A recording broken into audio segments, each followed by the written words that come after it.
Welcome to Business Amplified with host Kevin A. Dunlap. This podcast is for small business owners aiming to amplify their enterprises. Explore strategies to play a bigger game by becoming an author, public speaker, podcast host, or expanding your brand in other ways. Elevate your business on Business Amplified.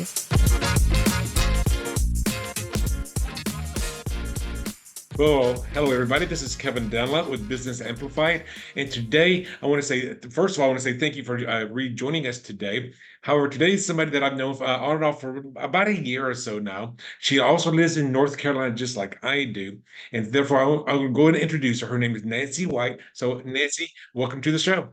Oh, thank you, Kevin, and thank you for allowing me to have some fun time with you.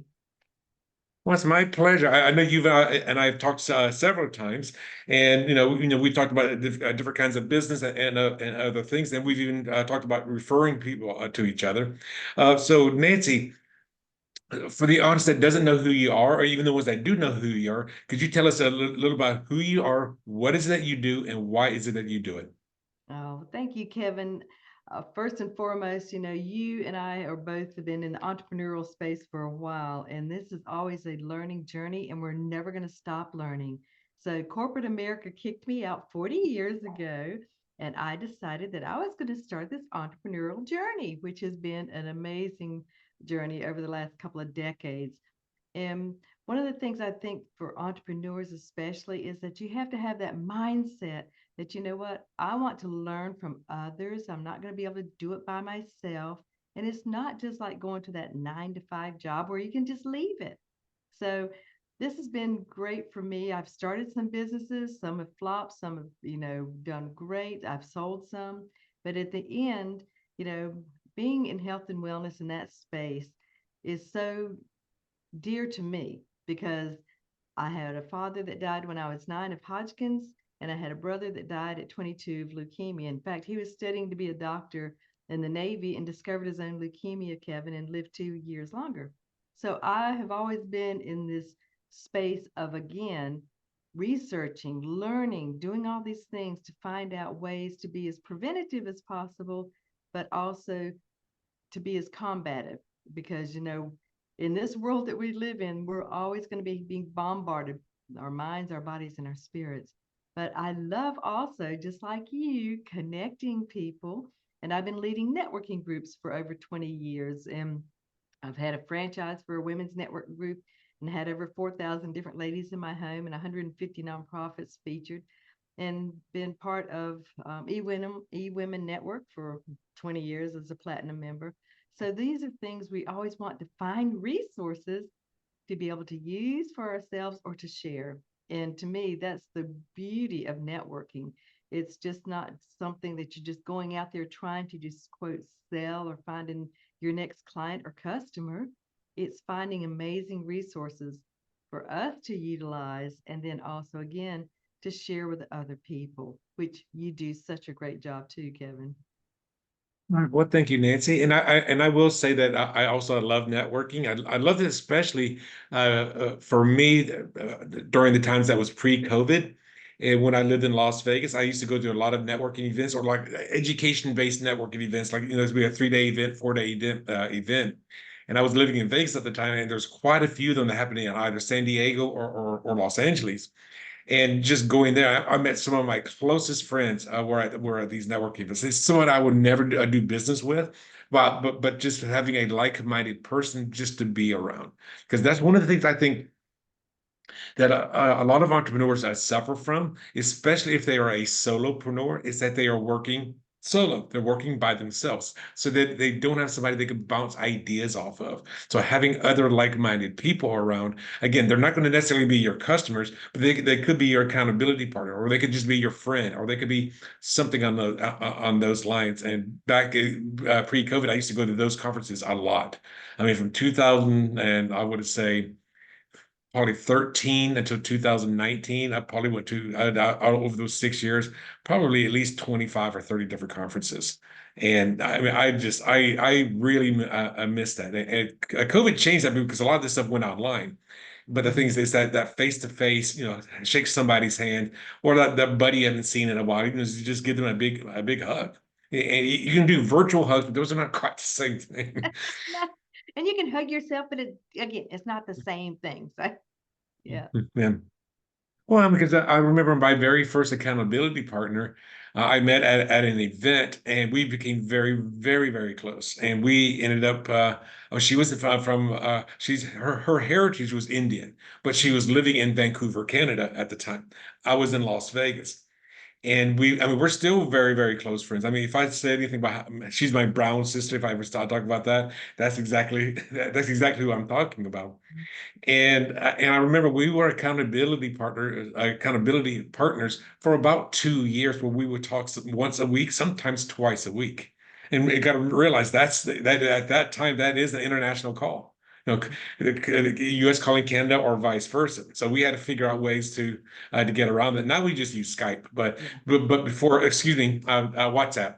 But before that, it was like, let me get the Canada Mexico plan for an extra $5 or $10 on my phone, so I can give her a call. Yeah. I know. Uh, When so, t- Go ahead. so tell me a little bit about the stuff that you're doing right now here in Charlotte. Well, I am just still loving just helping people just to set up their healthy lifestyles. And then just like you, it's not just Charlotte. I mean, we're global now because of how we can connect with people. But I really love helping to hear what people are doing for their healthy lifestyle, Kevin, and celebrate the good things they're doing, and then finding out areas they may need to be tweaked in. Because I mean, it's 71. I want to continue to age with strength and vitality.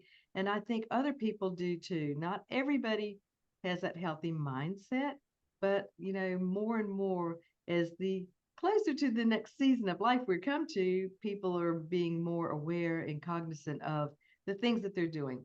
The things we're doing today are affecting us for years to come.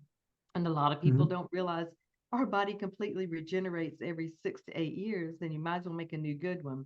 I really love helping cancer thrivers, Kevin, especially since my father and brother both died of blood cancers.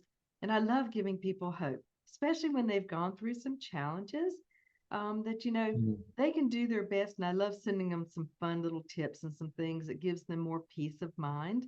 Um, so I love doing that. And I also have a TV show on Win Win Women TV. I love having different ladies as guests from around the world because everything we do pretty much nurtures our mind, our body, and our spirit positively or negatively.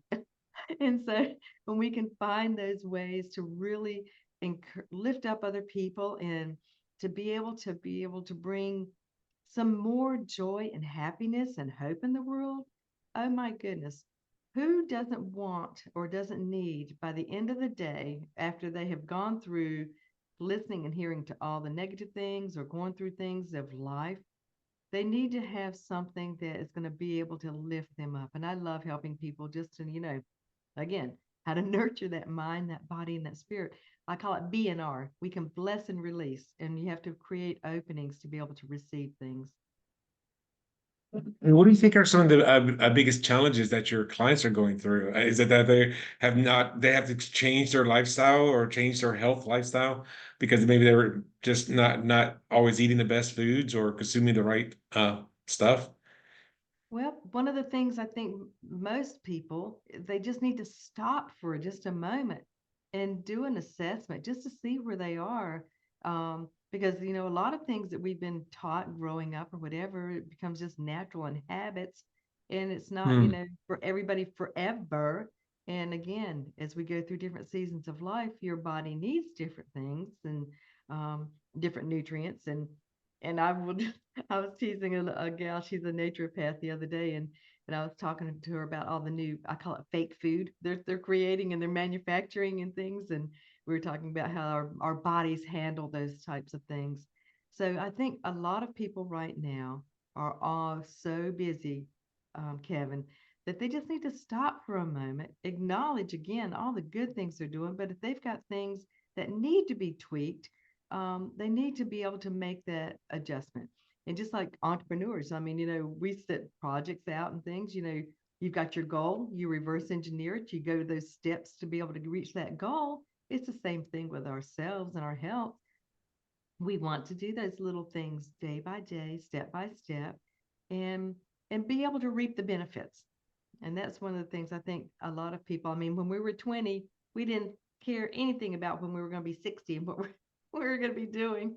So, I think people don't realize in this country too, the pharmaceuticals and everything, so ready to give somebody a quick fix, but they don't tell you the repercussions that could possibly be 20 and 30 years down the road. And that's true because I know when I was 'cause I was born in 67, and when I moved to Wilmington, North Carolina, that was 2001, 2000. I was 2000, so I was basically 33 years old at that time. And some of the things that I was doing there, I was not thinking about the repercussions that it could be at a later time. And that's when I actually decided to get into doing some stunt work and not realizing that those jumps, those falls, that I'm doing now and then my body's absorbing may have a long-term effect. And I did know that the other stunt coordinator that I worked with, his name was Joey, is that the last I heard, I haven't seen him in over 20 years, but even 20 years ago, when he was in his 30s and 40s, he was banged up so much he could barely walk. And I can just imagine now that he's probably in his 60s now. Yeah, assuming he's still alive. Just how healthy is he? Yeah. And the thing is, we take for things for granted in our younger ages, not realizing what the repercussions are going to be at a later time. Mhm. So you told me some things about reverse engineering from a goal, which I mean, I do talk about that. It is in my second book. However, I don't hear too many people talk about it that way. So could you give us an example of, say, doing reverse engineering with somebody's a new client's health, like seeing where they are right now, where they want to be, and then how do you get them on that path? Absolutely. And that's just exactly what we do. It's just like we talk about what would be their way to feel more thriving and just, instead of just surviving, what does that look like? And so I want to hear from them what's important to them. I mean, how many people always tell you that, you shoulda, coulda, woulda. But anyways, but finding out what it is. And for example, if they need to be sleeping better at night, then we talk about the ways to be able to get to their, again, those steps, and then reverse engineering it, and then taking one step at a time, and then celebrating, and then you have to maintain it. I've heard so many people talk about, I mean, I've stayed 6 sizes down for 17 years. I'll never diet again, but I have to maintain it. And so for me to maintain it, I know the steps that I need to do every single day, and it doesn't mean I don't get to enjoy pizza and beer and enjoy life and fun and celebrating and those types of things. We learn how to counterbalance. We learn how to make those, again, plan, prioritize, and just, do those things that we know are going to be good for us. I mean, that's what self care is all about. I can't do it for you, and you can't do it for me. And so, talking with somebody to find out where it is, where they want to be, and then where they want to stay and maintain. And then when life happens, because it will, then you have to be able to know some different alternative ways to get back and to build that immune system back up, whatever it takes, or to get on that healthy journey again. Because that's really, Kevin, what it is. It's a journey. I tell people, I'll tease them, we're just taking care of these temporary temples until we get our permanent maintenance free one. and, they, and I said, and it's even more important that it's fireproof. And they go, yeah. That, Well, to what you were saying about dieting and whatever you're getting from that point A to that point B, that final point B. But the thing is, I think what you said, what resonated with me was, it's not necessarily, I got to diet to get down to this weight, or I got to do this to start getting 7, 8 hours of sleep at an hour. I got to do this, which is fine. That's what you got to do. And you talked about maintaining it. Well, the only way that you're going to maintain it is to actually have a lifestyle change. yeah, it is. And in this country too, one of the things I was reading a great book from this doctor in France, and she was talking about how, especially in this country, everybody wants to lose fat, lose weight, whatever. She said, you need to have the mindset change. I need to build muscle. I need to maintain muscle. And that's your goal, because our muscles are the reason why our bones and everything keep us upright, keep us moving. And the other thing is there's, the glucose and the anti-inflammatory foods and the different things. You can eat the exact same foods, but just eat them in a different order, and you don't have the sugar spikes. And so there's little fun things that, we can share with other people. And if they choose to incorporate it, great. If not, okay, DNR, you can bless and release. Hmm. Well, and I think we talked about this, prior to the show, but I also wanted to talk a little bit about, you as a business owner. You say you've been doing it for over 40 years. I've been a business owner since 1999. And when I talk about that, I usually will say, I'm not going to tell you what year I became a business owner. However, the last full-time corporate American job that I had, I was a computer programmer for this thing called Y2K. You figure out the year. Yeah. But anyway, so I've been a business owner for over 20 years. You've got me twice that, and I'm sure that you've gone through quite a few challenges. Because you said already earlier that you've had some businesses that you sold, some of them that were flops. Could you on your entrepreneurial journey, could you tell us a little bit about one of the challenges that you had, one of your bigger challenges that you had, and then how did you overcome that challenge? I think one of the biggest challenges that I started out with is that I thought I could do it all by myself and get it all done. And, and then when, Google came around and all these different things, you can only research in Google so much, especially back then, because he didn't have the AI and all the things that we have available now to help us.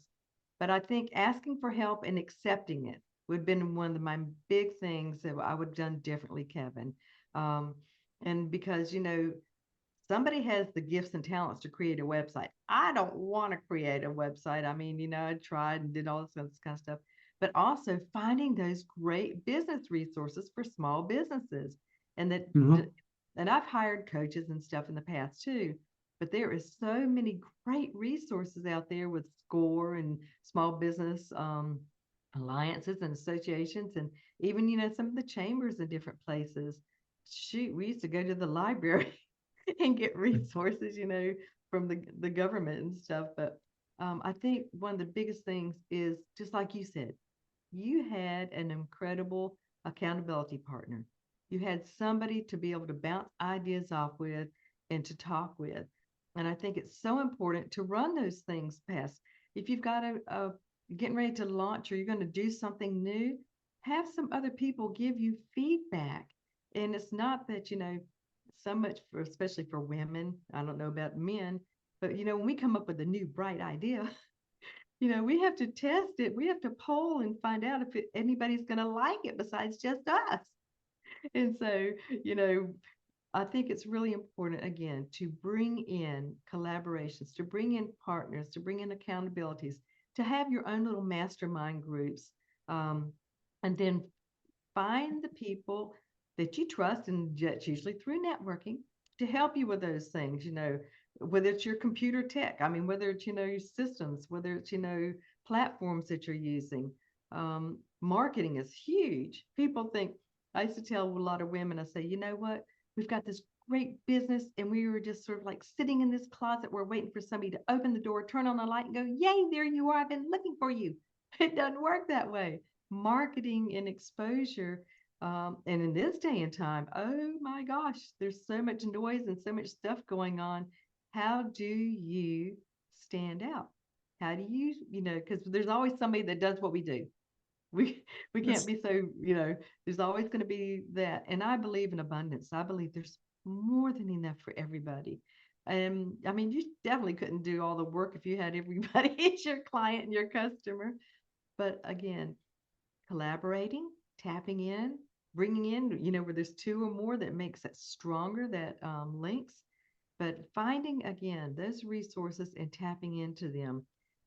I think virtual assistants, I call them value assets, have been huge over the years to take off some of the busyness and the things that, would just keep you up because you're trying to get it all done all by yourself. And I agree with that because I started using VAs back in like 2012. I mean, and I just went to a professional company. I think it was out of the Philippines, and they helped me with my real estate business. Yes, they were in the Philippines. They were in Manila or some whatever city that they're in. But and I was in Las Vegas, but they're the one building all my flyers, all my website stuff. So I just said, you know what? Let me have somebody else do this. Because one of the things I learned a long time ago, and I'll even credit the person who gave it to me, was a guy named Marshall Silver. And and he had this idea that says, what is your hourly time worth? Mhm. Ask yourself, what is your hourly time worth? If you say $5, okay. $25, okay. $500, okay. How much does it cost to have a maid come over and clean your house? Well, it's about going to be, let's say $80. I go, okay. Now let's say you go and do that. You're $500 rate, but you're now working for $80 an hour rate. So you have to start looking at that. Second thing I would like to make note from what Nancy just said is hey Nancy, if I came to you and I needed help, would you help me? Yes or no? Most Oh, I likely. know you. Oh, okay. Wait a minute. Okay, so go So back if again. somebody came to you that you liked and trusted and they needed your help, would you help them? Absolutely. Then why would you be so afraid to ask somebody else for help? Because you get that good feeling when you help somebody else. So if you decide not to ask somebody for help, you try to do it all on your own. What are you taking away from that person that could have helped you? Absolutely. It's a And different that's mindset because it people are is. willing to help, but they don't willing to be asking for help. If you change your mindset around that, then this is going to be something that can be very, very huge in your business. And the last thing you said about, having a team of people, that is going to be true as well with whatever you do. You don't like building websites. So why would you spend all day trying to figure out how to figure out WordPress or Wix or whatever other platform that you could be using? Hire somebody else to do it for you. And I'll tell you, probably the biggest lesson that I learned about that was when I was writing my first book. That was called Lease Options Made Easy. And this was 2015. And oddly enough, when I was putting together my book, I was smart enough to have somebody else do my graphic design. I was smart enough to have people do other aspects of the book, but I was trying to figure out how to do the formatting. And I had the hardest time. I probably spent an entire month, hours and hours and hours, how to do page numbers. Just turn on the page number. That's all I wanted to do. Because, as you may know, in a book, the book does not start on page one.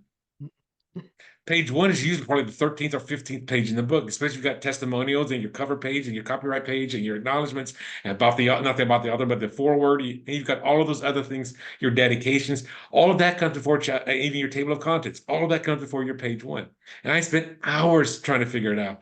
And then I finally thought, why don't I just pay this guy on $5 or $20 to do it for me? I've used Fiverr over the years. I love it. Yeah. So the thing is, don't be causing yourself so much stress and struggle because you're afraid to ask for help. The thing is, there are people out there that are experts in the areas that you're not the expert, and have them use their talents and their skills and help them build and run their business.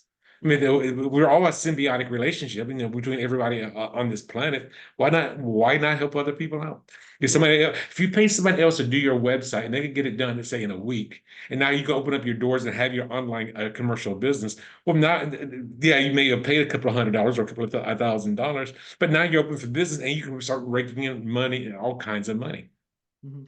I know. And going back to when you were talking about helping, and years ago, I would share with women too, because, we were just so self-sufficient, oh, I can get it done. I can do it. When somebody comes to volunteer, and even like in churches, it's the same people that are always volunteering, doing the same things. And so something that for also volunteering, when somebody comes and asks you to do something and you have already are committed to hear, no is a great word. And I just, also you can say, you know what, thank you so much for asking, but let's see if we can find somebody else that could be a better fit at this time. And you can help them do that.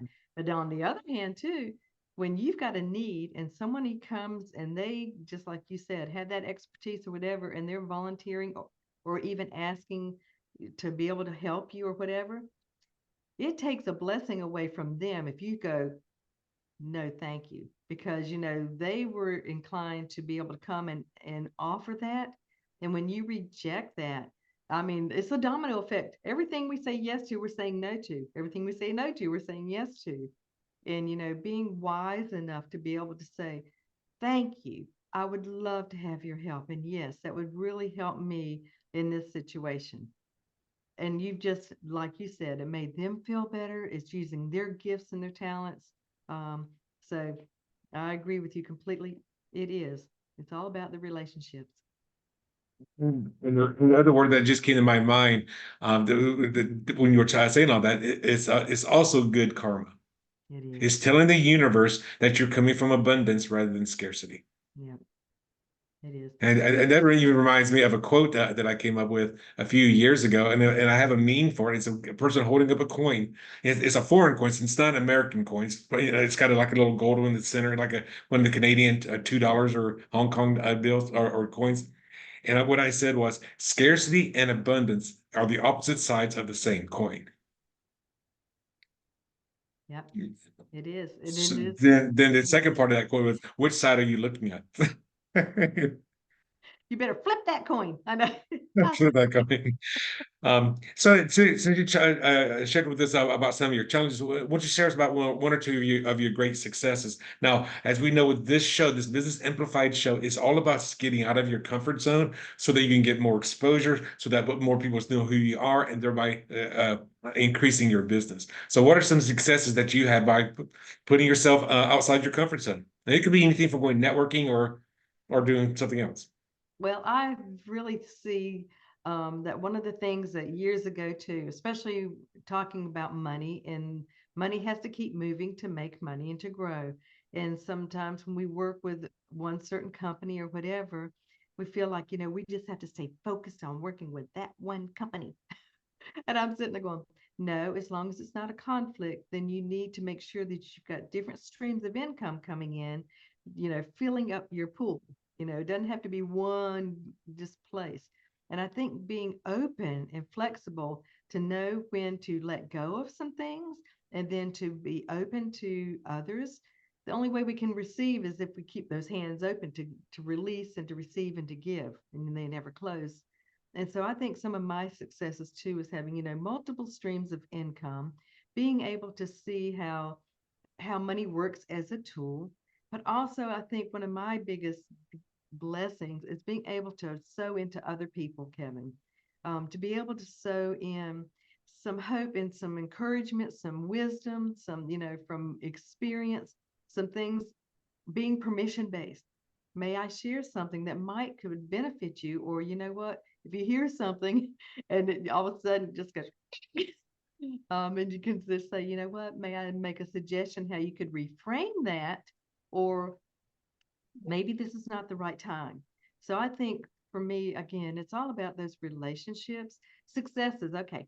People have told me years ago, you're a walking encyclopedia. You should write a book, blah, blah, blah, blah. And I'm going, I don't want to write a book. And so I've learned you don't tell the Lord you don't want to do something. So 4 books later, I'm going, I'm not saying what I'm not going to do anymore. I'm going to say I'm open to learning and I'm open to doing and sharing and evolving. And even today, I mean, in my brain, a couple of weeks ago, a new thought and a new idea came about to help me open up a different kind of branch in my business to serve a different demographic of one of which I have become recently.